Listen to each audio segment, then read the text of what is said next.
एक बार फिर से अपने तमाम दर्शकों का इस बड़ी कवरेज में मैं अखिलेश आनंद स्वागत करता हूं। और अभी की सबसे बड़ी खबर यह कि देश में एनडीए की सरकार बनने जा रही है, लेकिन बीजेपी सिर्फ अपने दम पर सरकार बनाती हुई नजर नहीं आ रही है।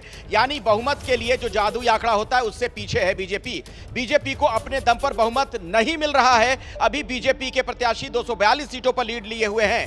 बीजेपी का वोट शेयर 2014-2019 की तरह ही है। हालांकि एमपी, दिल्ली, उत्तराखंड बीजेपी ने इन जगहों पर क्लीन स्वीप किया है। सरकार बनाने को लेकर दोनों खेमों में जबरदस्त हलचल नजर आ रही है। एक बड़ी जानकारी मैं आपको दे दूं कि इस बार जो किंग मेकर की भूमिका में नीतीश कुमार नजर आ रहे हैं, चंद्रबाबू नायडू नजर आ रहे हैं, उनसे इंडिया अलायंस के लोग भी लगातार संपर्क में हैं।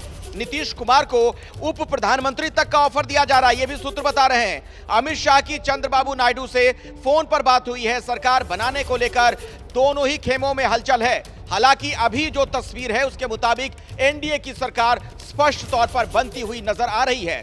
मैं आपको लिए चलता हूं मेरे सहयोगी संदीप चौधरी के पास कुछ और जानकारी के साथ, वहां से वो विश्लेषण भी करेंगे। संदीप। बिल्कुल अखिलेश, और जैसा आपने कहा 298 का आंकड़ा, लेकिन इसमें ज्यादा महत्वपूर्ण आंकड़ा जो अखिलेश बता रहे थे वो है बीजेपी का 242, यानी कि बहुमत के आंकड़े से बीजेपी अपने दम पर अभी 30 सीटें कम है। अब मैं एक और थोड़ा सा दिलचस्प गणित आपके सामने पेश करता हूं। चंद्रबाबू नायडू और नीतीश कुमार, इनका जिक्र हो रहा है, मोटा मोटा 30 सीटें इनकी बांध लीजिए।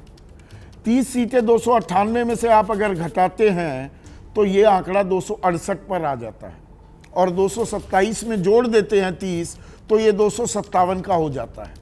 तो अगर खेमे बदल जाएं तो खेल कितना पलट सकता है, उसी के चलते इतने फोन कॉल्स आपस में किए जा रहे हैं। प्रधानमंत्री अमित शाह वो चंद्रबाबू नायडू से बात कर रहे हैं, शरद पवार नीतीश कुमार से बात कर रहे हैं, एम.के. स्टालिन चंद्रबाबू नायडू से बात कर रहे हैं।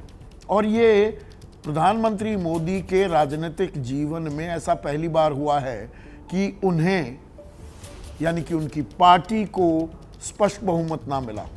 ये पहली बार हुआ है उनके 12 साल वो गुजरात के मुख्यमंत्री रहे, 10 साल से भारत के प्रधानमंत्री हैं। अभी तक जब भी उन्होंने चुनाव लड़ा उन्हें पूरी कामयाबी मिली, और उन्होंने प्रधानमंत्री और मुख्यमंत्री के तौर पर जो चाहा वो किया, कोई उसमें बाधा नहीं थी। यहाँ तक कि जब वो दिल्ली में आए तो उन्होंने कहा कि बीजेपी प्लस, अडवाणी का वो फार्मूला एनडीए प्लस उन्होंने ठुकरा दिया। बीजेपी को इतना बीजेपी मजबूत हो जाएगी, एनडीए वाले अपने आप आ जाएंगे, ये उनका पूरा फार्मूला था। इसी तरीके से उन्होंने ये चुनाव भी लड़ा। सरकार तो बनती दिख रही है एनडीए की, या अटक भी सकती है? कोई गारंटी नहीं है कि सरकार बनेगी कि नहीं बनेगी। बन सकती है, नहीं भी बन सकती है, क्योंकि देखिए चंद्रबाबू नायडू उनकी राजनीति को हम सब जानते हैं, नीतीश कुमार उनकी राजनीति को हम जानते हैं, और जो छोटे छोटे सहयोगी दल हैं इनके पास 1 सीट है, 2 सीट है, हम लोग 5 सीट चिराग पासवान है, हम लोग उनकी राजनीति को भी जानते हैं। सवाल यह है कि कहां से अच्छा प्रस्ताव मिलेगा, पहली बात।